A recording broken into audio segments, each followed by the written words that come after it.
আসসালামু আলাইকুম, আশা করি তোমরা সবাই ভালো আছো। বিগত 4টা লেকচারে আমরা অ্যাকচুয়ালি স্থানাঙ্ক সম্বন্ধে জেনেছি। সরলরেখার শুরুতে যে 4টা চ্যাপ্টার আছে এগুলাকে স্থানাঙ্কই বলা হয়। অ্যাকচুয়ালি সরলরেখার মূলত ক্লাস শুরু হবে আজকে থেকে। তাহলে চলো আজকে সরলরেখা নিয়ে কিছু বেসিক বিষয় আমরা আলোচনা করি।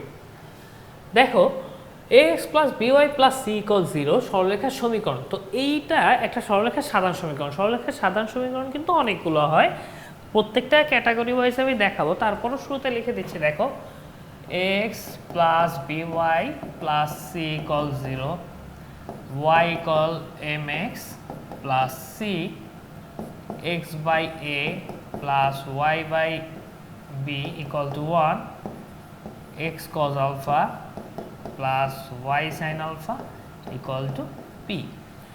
এই চারটাকে সরলরেখার অ্যাকচুয়ালি সাধারণ সমীকরণ বলা হয়, বাট কখন কোন সমীকরণ ইউজ করব, কোনটা কি ইন্ডিকেট করে, এগুলোর ডিটেলস আমরা পরবর্তী আলোচনায় বলবো। তাহলে প্রথমে আগে দেখো সরলরেখার বৈশিষ্ট্য। সরলরেখার প্রধান বৈশিষ্ট্য হচ্ছে এই সমীকরণে এক্স ওয়াই যুক্ত কোনো পদ থাকবে না।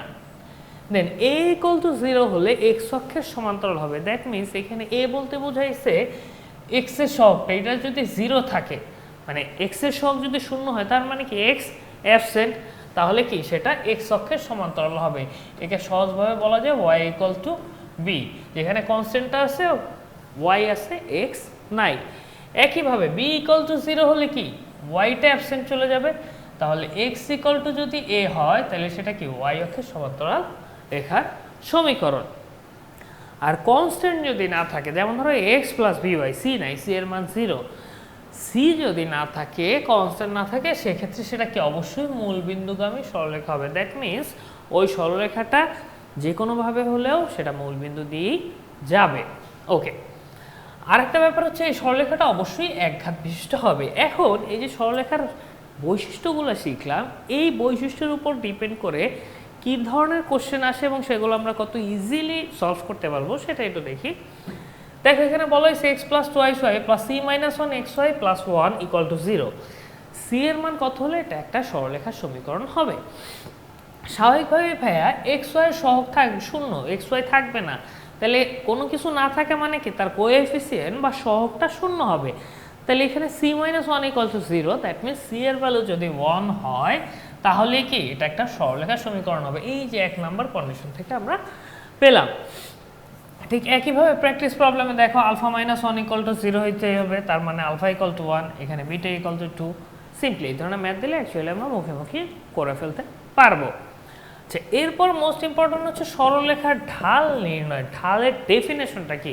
সরলরেখার ঢালের ডেফিনেশন অ্যাকচুয়ালি আমাদের বিভিন্ন সময় প্র্যাকটিক্যালে ভাইভায় আসে, বা পরীক্ষা এখন তোমার 2 নম্বরের জন্য রিটেন পার্টেও আসে যে সরলরেখার ঢাল কাকে বলে, ব্যাখ্যা দাও এই ধরনের। তো এর জন্য আমাদের ডেফিনেশনটা জানা খুবই ইম্পর্টেন্ট। সেটা হচ্ছে কোনো রেখা, কোনো সরলরেখা এক্স অক্ষের ধনাত্মক দিকের সাথে যে কোণ উৎপন্ন করে তার ট্যানজেন্টের মানকে ঢাল বলে। লাইক ধরো এই একটা রেখা গেছে, এইটা কি এক্স অক্ষের ধনাত্মক দিক, তো এখানে থিটা কোণ উৎপন্ন করছে, এক্স অক্ষের ধনাত্মক দিকের সাথে কি থিটা কোণ উৎপন্ন করছে, তাহলে ভাই ঢাল হচ্ছে এম দ্বারা প্রকাশ করে M equal to tan theta. Actually মানে থিটা ট্যানজেন্টের মানই হচ্ছে ঢাল। এটা হচ্ছে ঢালের ডেফিনেশন, এটা আমাদের সবারই জানা উচিত, কারণ বিভিন্ন সময় আমরা প্র্যাকটিক্যাল বলো, ভাইভা বলো বা রিটেন বলো, যে কোনো সময় আমরা এটা ফেস করতে পারি। ওকে, এখন কথা হচ্ছে যে ভাই এই যে এইটা আমি যে ব্যাখ্যাটা দিলাম ট্যান থিটা, এখন যদি উল্টা হয় যে ভাই এখানে ফাই এর মান দেওয়া আছে,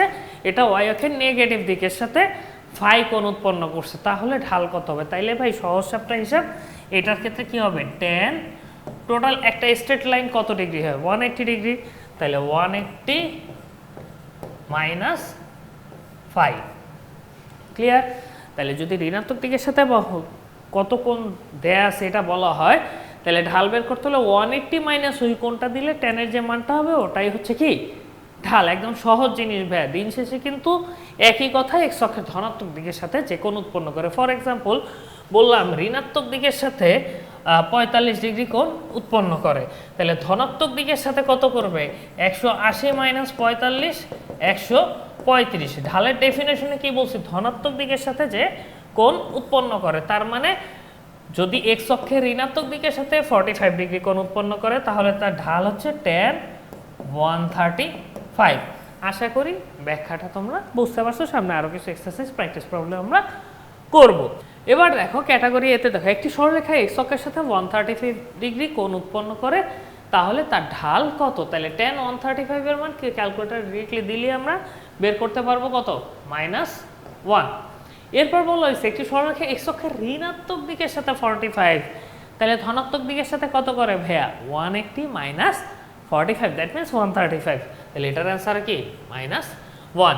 একইভাবে এখানে সেম, এখানে বলছে 75 হলে কি 180 -75 কি 105, তাহলে tan 105 এর মান -3.73।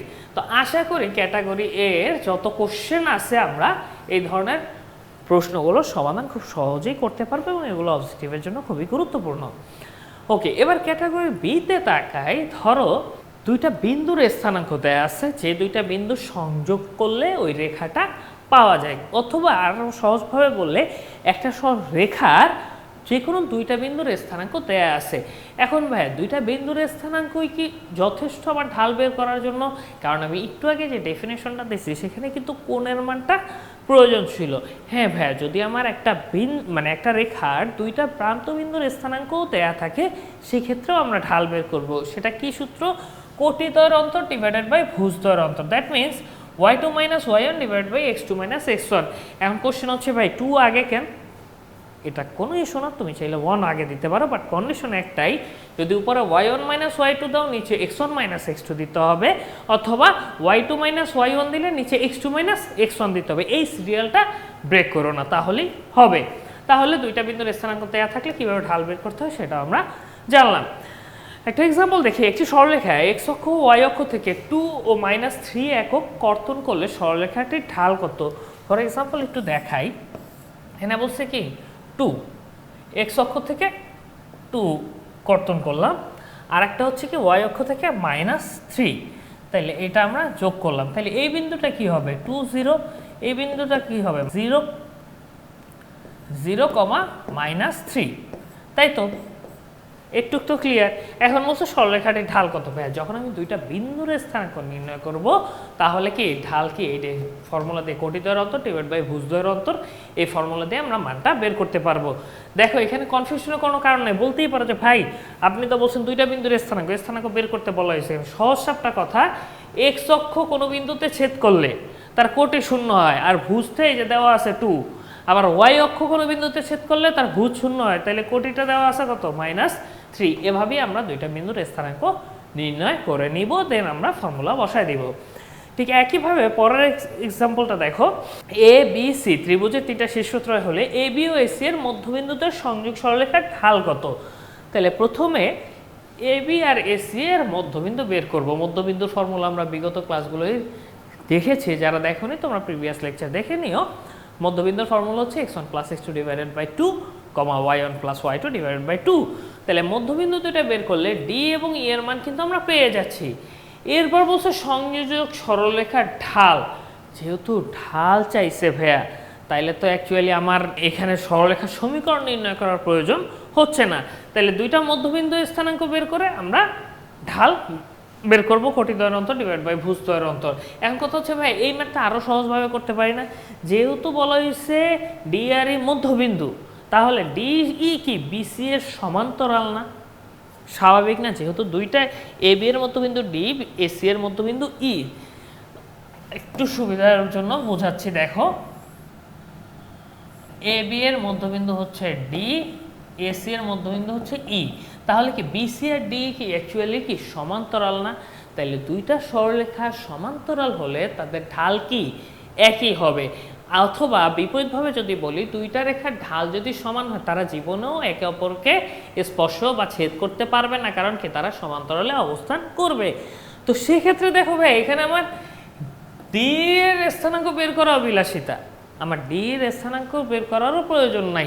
ডিরেক্টলি বিসি এর ঢাল যেটা হবে ডি এর ঢালও একই হবে, বিসি এর ভ্যালু আমার দেয়া আছে। তাইলে তুমি দেখো একই ম্যাথ কতভাবে কত ইজিলি করতে পারি যদি আমরা অ্যাকচুয়ালি কনসেপ্টটা ধরতে পারি। ওকে, পরবর্তী স্লাইডে যাই আমরা। দেখো এখানে কিছু প্র্যাকটিস প্রবলেম আছে, প্রথমটা হচ্ছে কোনো সরলরেখা x অক্ষ থেকে 2 একক কর্তন, x অক্ষ হতে 2 একক কর্তন বললে কি বোঝায় ভাইয়া? 2,0। আর একটা বিন্দু কি 3, 1 বিন্দু দেয়া আছে, তাহলে ঢাল কি y1 - y2 divide by x1 - x2 বের হয়ে যাবে। তো এইখানে তো ভাই স্পষ্ট দুইটা বিন্দু দেয়াই আছে, সরলরেখার ঢাল বের করতে পারবো। আবার কোন সরলরেখা এত এত বিন্দু দিয়ে যায়, সরলরেখার ঢাল কত? সেম।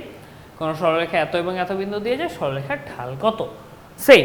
ওকে, তাহলে এতটুকুতে নিয়ে তো আমাদের কোনো কনফিউশন নাই। তাহলে দেখো ভাইয়া, নেক্সট পার্টে যাই, ক্যাটাগরি সি।